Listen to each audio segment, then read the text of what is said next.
Hey, Shalom, Mashallah. I want to start off Souls begin all praise to Yahweh, Ba'ashem, Yahushua, Ba'ashem, Kodash, the belongs apostle of GMS, and honestly bloods in the work of the Most High in truth and in sincerity. Yahweh's real name, whom the word ignorant calls God, Jehovah, or Yahweh. His real name is Yahweh, and his son's true name is Yahweh Shai. And when we pray Yahweh, Ba'ashem, Yahushua, Ba meaning in, her meaning the, and Shah meaning name, so Yahweh in the name of Yahweh Shai. So this is a quick one. This is a very simple thought, but it was just something that came to mind the other day, and it was just, without Jake having to suffer through 70 AD, right? We wouldn't have ended up, our people wouldn't have ended up going into chattel slavery, right? Which once again just proves that the Most High is a massive chess player, right? And the Most High has actually had this whole program set up from the beginning. Isaiah 55:11. So shall my word be that goeth forth out of my mouth. It shall not return unto me void, but it shall accomplish that which I please, and it shall prosper in the thing whereto I sent it. Right. So the Lord basically had loads of curse, loads of things that were gonna befall the children of Israel, right? And through a series of of events, right, they have all come to pass, right? Because at the end of the day, the Lord guides the step. Don't know if that's not the, but yeah. Let me grab this one. It's Proverbs 21:1, right? And then in fact, I'll get one of these, right? Because I know the one I'm thinking of is somewhere here, right? It's Proverbs 16, and oh, so that's the one I was saying. My Proverbs 20:24. That's the one I was thinking of, right? It says, "Man's going out of Yahweh. How can a man then understand his own way?" Right? Because there's this idea in Christianity that a man as in man, right, is able to just think up what he's going to do and do it. But no, it's the Most High that actually is guiding every man his steps, right? Same thing you read there, Proverbs 16:9. A man's heart deviseth his way, but Yahweh directeth his steps. Okay, so for instance, when Israel were fleeing, right, from the persecution of 70 AD, right, guess what? The Lord is the one that basically directed a large swathe of them into Africa and into the interiors of Africa and onto West Africa. Okay, this is Matthew 24:15. When ye therefore shall see the abomination of desolation spoken of by Daniel the prophet, stand in thy holy place. Whoso readeth, let him understand. Right, this is expounded on in Daniel 9.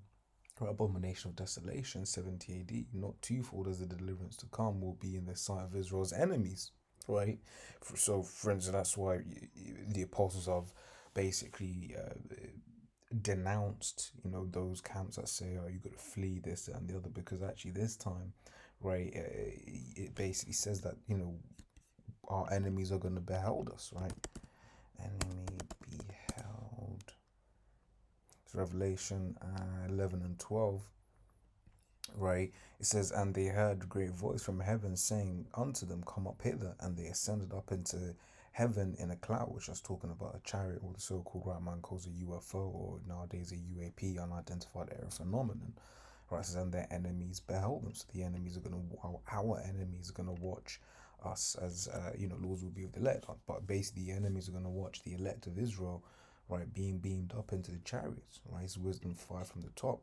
It says, and when then shall the righteous man stand in great boldness before the face of such as have afflicted him and made no account of his labors. And starting off the apostles and down, their teachers before them, right? They were out there, right? When you see the old videos of, I think it was King Marshall, right?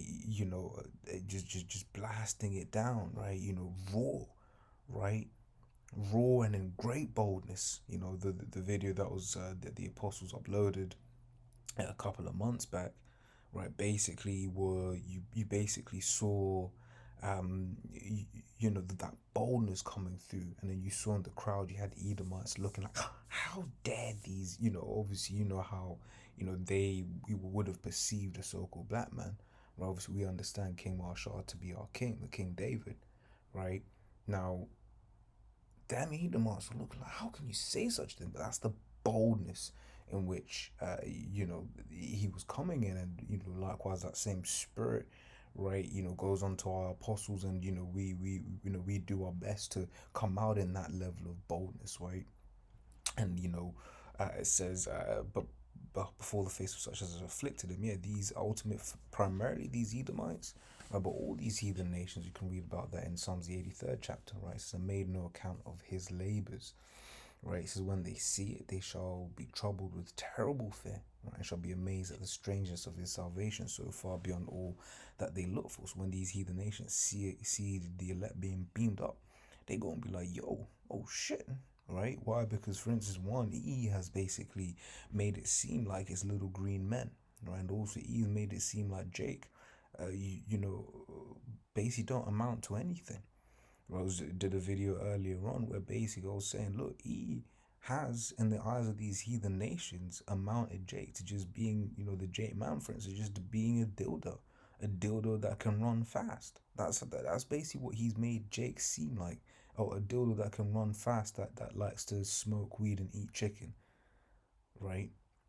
Here it is, we're the chosen of Yahweh, but that's the image that this devil has pushed up upon us, right? One thing that I think about, regularly, if you will, right, is the fact that you have certain heathen nations where you don't really get Jake like that, right? I think of for instance, South Korea, because Spirit has it whereby I started learning Korean, right?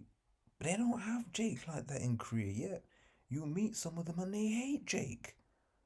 But it's like, where did they get that hatred from, right? That hatred came from that devil E, right? Pushing that image, that Jake, being degenerates and good for nothing, right? All throughout the world.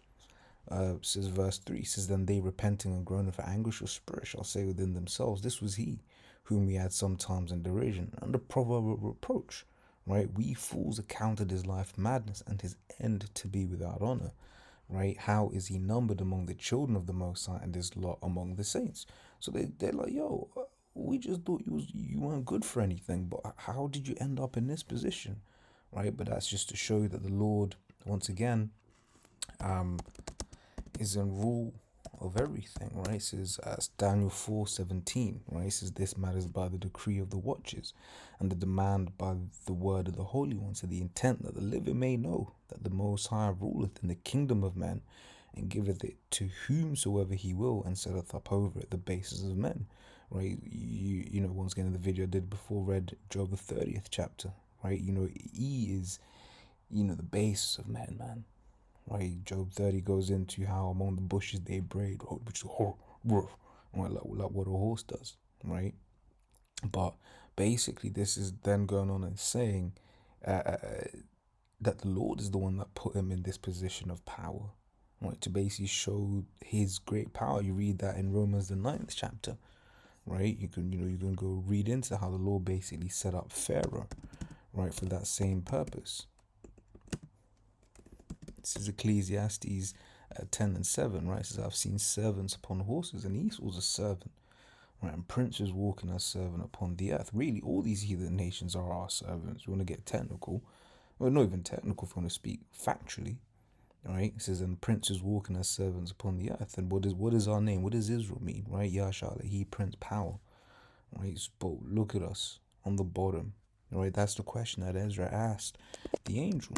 Right, this is 2nd Ezra 6. I'm going to start from 54. It says, and after these, Adam also, who now made us Lord of all our creatures, of him come we all, and the people also, whom thou hast chosen.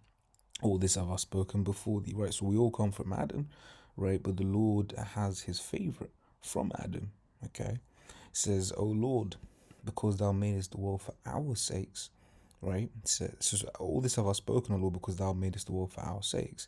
Right, as for the other people, which also come of Adam, right, so these heathens, right, so thou hast said that they are nothing but be like unto spittle, and it's like in the abundance of them unto a drop that falleth from a vessel, right, it's Isaiah 40:15. It says, and now, O Lord, behold, these heathens which have ever been reputed as nothing have begun to be lords over us and to devour us, right? So here it is, the Lord, the world has made for our sakes, for our enjoyment.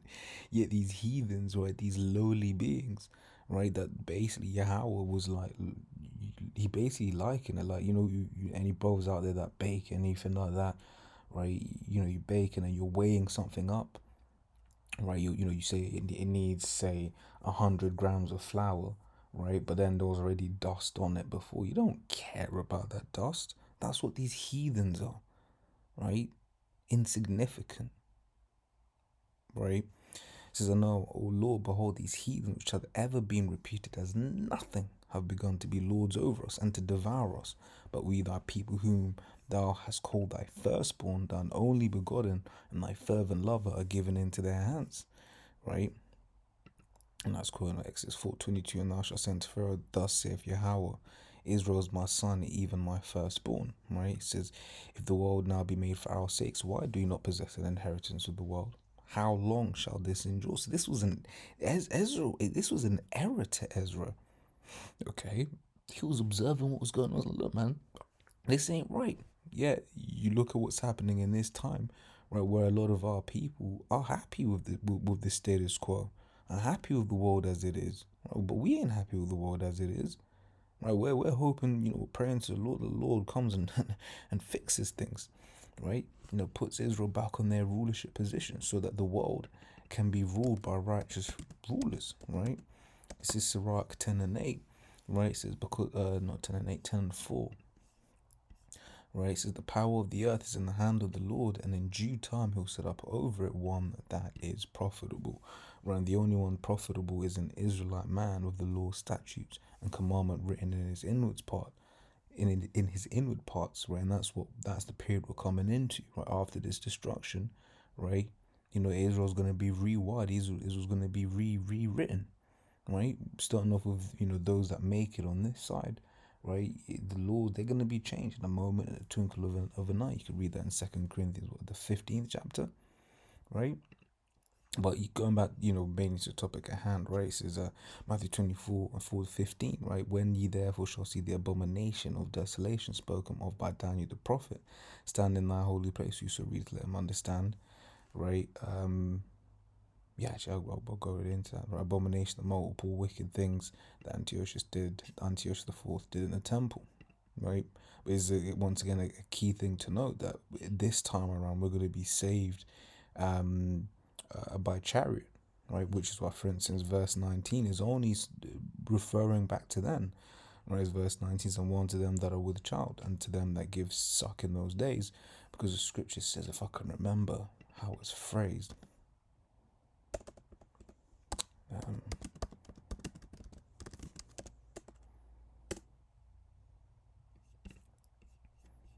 I know it's in the book of Acts somewhere.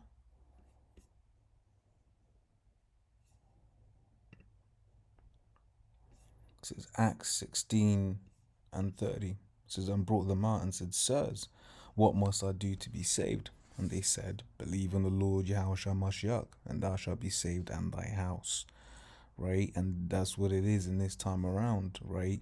The Lord is going to have it such that, the elect, right, and the ones of their families that the Lord, deems worthy of salvation, right? Your children, whether it be your children, whether your wife is included in that, right? But whoever the Lord has mercy on, they're gonna be saved, right? Gonna be beamed up in the chariots, right?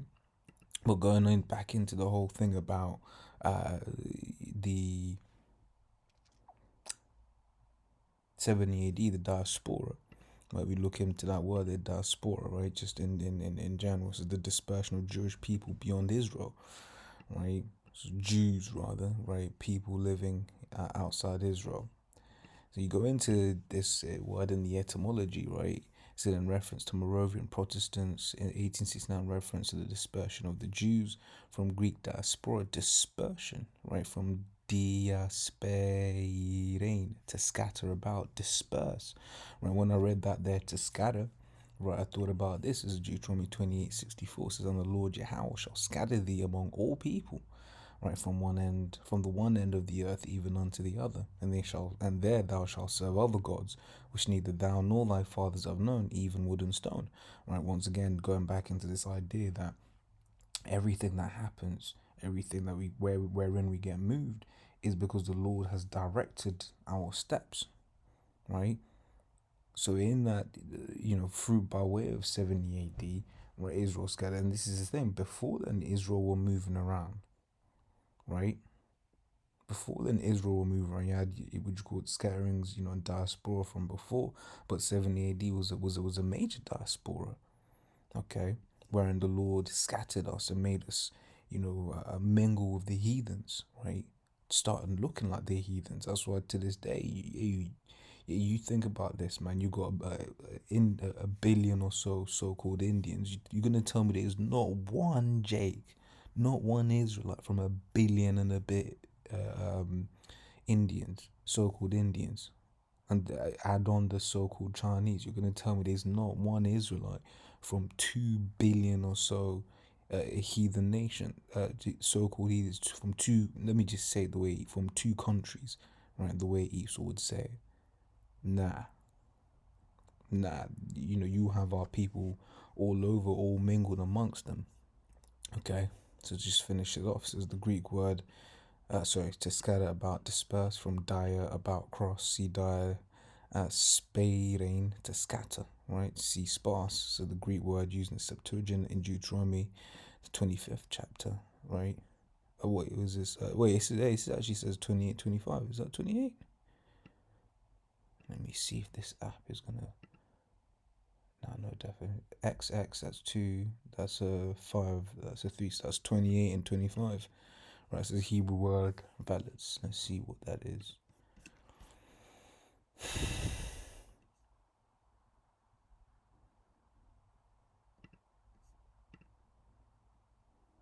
Yeah, well, in fact, that's exactly it. It says Deuteronomy 28:25, Yahweh shall cause thee to be smitten before thine enemies, right? Thou shalt go out one way against them and flee 7 ways before them, and thou shalt be removed into all the kingdoms of the earth, right? So be smitten before thine enemies, starting off with the siege of Jerusalem in 70 AD, right? And once again, all of this had to happen, right? So that which would end up in the interiors of Africa. This is Revelation 12 and 6.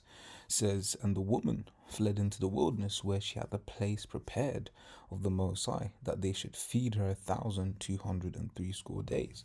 Right, so we know that woman is referring to Israel, Jeremiah 6 and 2, and that wilderness that's the west coast of Africa. Right, so when the Israelites fled Israel in 70 AD, the majority fled into West Africa, into the west coast of Africa. Around that place prepared of the Most High is America. Right, and you can go through, the rest of this as well, because kind of touches on different things as well. But this, I was just looking through before I switched on, the record, and people speak about these certain chapters that jump time streams, and in Revelation, the book of Revelation, you see that a lot. The fact that it jumps time streams, it jumps around, but of course, that all led to this one event. Right, so Deuteronomy 28 and 68 says, and Yahweh shall bring thee into Egypt again with ships. Right, in Egypt, modern day Egypt is America, Revelation 11 and 8. Right, it says, by the way wherever I spake unto thee, thou shalt see it no more again, and there ye shall be sold unto your enemies for bondmen and bondwomen, and no man shall buy you. Right, and I got the precepts. I remember the first time I found that no man shall buy you. Right, I was confused, because I looked in the, in the Hebrew. I was like, what does this mean? Right, this is Deuteronomy 32 and 6. It's, do you thus requite the Lord, Yahweh, O foolish people and unwise? Is he not thy father that bought thee? Right, hath he not made thee and established thee? Right, review the usages of this word here, bought. Right, you see, you can go down to Deuteronomy.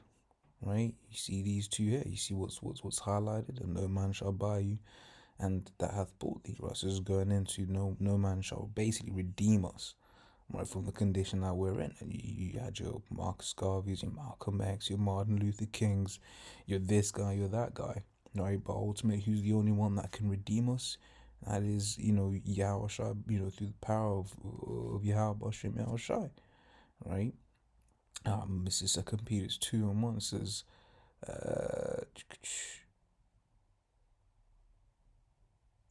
why is this precepted here? Yes, that's why. This is completed 2 and 1, right? It says, but they were false prophets also among the people, even as they shall be false teachers among you, who privily shall bring in damnable heresies, even denying the Lord that bought them. Okay, so then bringing upon them themselves swift destruction. Right. So yeah, Lord's all the points been made.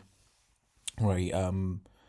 Like I say, it's pretty obvious, when you really just sit down and think about it. But at the time, the moment that came through, like it just kind of felt profound, right? But once again, it just shows you the power of the Lord. That Lord, really guides the steps of man, puts man in one place and takes him to another, right? Just so that His purpose can be fulfilled, right? Because without 70 A.D., right, then the whole transatlantic slave trade doesn't happen. Okay. So, once again, Lord's will always edifying. And to the next time we say, Shalom.